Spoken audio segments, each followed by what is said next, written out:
अंतर्राष्ट्रीय महिला दिवस विशेष महिला सशक्तिकरण में डॉ बाबा साहेब आम्बेडकर और महात्मा ज्योतिराव फुले का योगदान द भीम वेव प्रस्तुत करता है।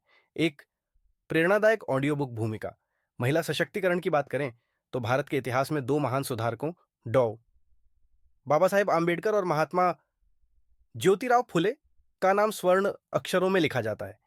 इन दोनों महापुरुषों ने न केवल महिलाओं के अधिकारों के लिए संघर्ष किया, बल्कि उन्हें शिक्षा, सम्मान और आत्मनिर्भरता की ओर अग्रसर किया। द भीम वेव चैनल इस ऑडियो बुक के माध्यम से उनके ऐतिहासिक योगदान को आप तक पहुंचाने का प्रयास कर रहा है। आइए इनके योगदानों पर विस्तार से चर्चा करें। महात्मा ज्योतिराव फुले।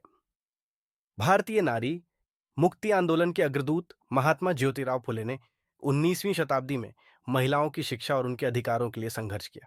उस समय समाज में महिलाओं को शिक्षा से वंचित रखा जाता था और उन्हें कई सामाजिक बंधनों में जकड़ा गया था। महात्मा फुले के प्रमुख कार्य। एक, महिला शिक्षा का प्रारंभ। महात्मा फुले और उनकी पत्नी सावित्रीबाई फुले ने 1848 में पुणे में पहला बालिका विद्यालय खोला। यह विद्यालय समाज की उन लड़कियों के लिए था जिन्हें शिक्षा से वंचित रखा गया था। 2. सती प्रथा, बाल विवाह और विधवा पुनर्विवाह। महात्मा फुले ने सती प्रथा, बाल विवाह और विधवाओं के प्रति होने वाले अन्याय का विरोध किया। उन्होंने विधवाओं के पुनर्विवाह का समर्थन किया और उनके पुनर्वास के लिए प्रयास किए। 3. सामाजिक समानता के लिए संघर्ष। महात्मा फुले ने जाति, लिंग और वर्ग के आधार पर होने वाले भेदभाव का विरोध किया। उन्होंने महिलाओं को पुरुषों के समान अधिकार दिलाने की वकालत की। 4. विधवा आश्रम की स्थापना। महात्मा फुले ने विधवाओं के लिए एक आश्रम की स्थापना की जहां वे सम्मानपूर्वक जीवन जी सकें और आत्मनिर्भर बन सकें। डॉ बाबा साहेब आम्बेडकर, महिलाओं के अधिकारों के संरक्षक। डॉ बाबा साहेब आम्बेडकर ने संविधान निर्माता के रूप में महिलाओं को समान अधिकार दिलाने में महत्वपूर्ण भूमिका निभाई। उन्होंने महिलाओं की शिक्षा, रोजगार, स्वतंत्रता और आत्मनिर्भरता के लिए कई महत्वपूर्ण कार्य किए। बाबा साहेब के प्रमुख कार्य।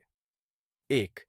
हिंदू कोड बिल, महिलाओं के लिए ऐतिहासिक कानून। बाबा साहेब आम्बेडकर ने हिंदू कोड बिल प्रस्तुत किया जिसमें महिलाओं को संपत्ति में अधिकार, विवाह और तलाक में समानता और कई अन्य कानूनी अधिकार दिए गए। 2. महिला शिक्षा पर जोर। बाबा साहेब ने कहा था कि एक पुरुष शिक्षित होता है तो वह सिर्फ खुद तक सीमित रहता है, लेकिन जब एक महिला शिक्षित होती है तो पूरा समाज शिक्षित होता है। उन्होंने महिलाओं को शिक्षित करने पर विशेष जोर दिया। 3. समान वेतन और अधिकार। बाबा साहेब आम्बेडकर ने महिलाओं को समान वेतन और कार्यस्थल पर समान अधिकार दिलाने के लिए कड़े कानून बनाए। 4.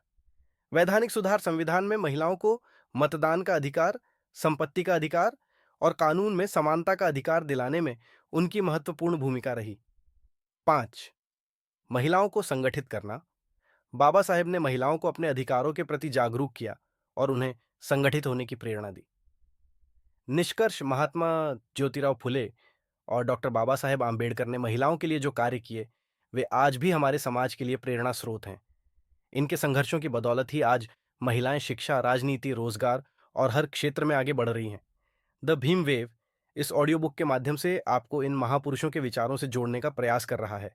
हमें इनके विचारों को आत्मसात करते हुए महिलाओं को सशक्त बनाने का संकल्प लेना चाहिए। शिक्षित बनो, संगठित रहो, संघर्ष करो। डॉ बाबा साहेब आम्बेडकर।